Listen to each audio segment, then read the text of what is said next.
I was 4 years into a 32-year prison sentence when I found out that my father had died. I was wearing an orange jumpsuit, I was wearing handcuffs, and I was wearing shackles, but the prison had allowed my mother to come in to break the news to me in person. And after that initial wave of grief and that sadness came the guilt and the shame that I had put myself there, that I had put him through that the last time he would ever see his son was while I was still in prison. About a week prior, I was coming back from eating breakfast in the chow hall, and I had a plastic bag full of syrup. The CO saw it, patted me down. He then took me to the watch office, stuck me in handcuffs, and wrote me a contraband charge, for which they put me in the hole. While I was back in the hole, an officer came by, he opened the tray slot with a clang, and said, "Hey man, you need to call home, something has happened."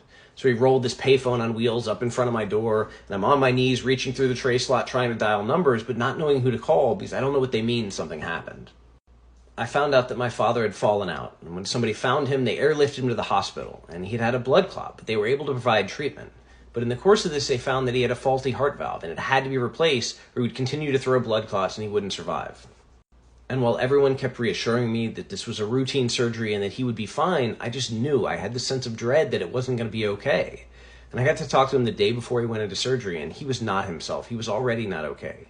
He was panicked, he was not himself, and I was trying to reassure him while at the same time, like, holding back tears on the phone. Then the next day I was sitting in the hole. I hadn't slept all night. I was just waiting to hear some news. I just knew it was going to go bad when the psychologist came to the door and said, "Hey, we wanted to let you know your dad's okay. Everything turned out okay."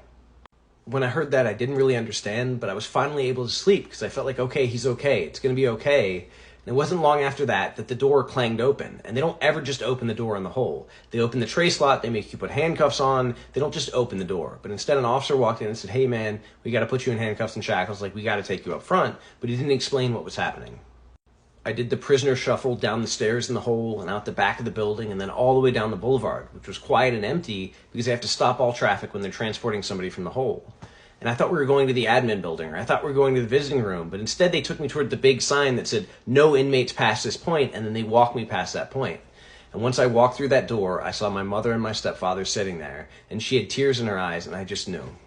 After the rush of tears, there was a guilt and there was a shame, and then I just went numb. Like, I just stopped being able to feel. And as they were walking me back to the building, the psychologist called them and said, "Hey, bring him to my office." So I walk into her office, she makes him take the handcuffs off me, and she says, "Jesse, where do you need to be? Like, what do you need right now?" I said, "Please get me out of the hole. Like, I don't want to be back there with just these feelings." And she did. She called up record and said, "You are going to move this man. You're going to move him right now, and this is the cell he's going into." And I'd never seen that happen before, and it showed just how much she cared. When I got out of the hole, some of the officers weren't happy, and they basically made sure I couldn't get my property for that weekend. So I was going upstairs, but with absolutely nothing. So as I walked into this pod, everybody's like, "Hey man, where are you coming from? Like, what's going on?" And I said, "Look, I just got some bad news. I'm coming out of the hole. Like, let me be." And somebody had found out what happened, and all of a sudden somebody's coming to me with a cup of coffee, with a honey bun, and to pat me on the back and to tell me a story about their own father.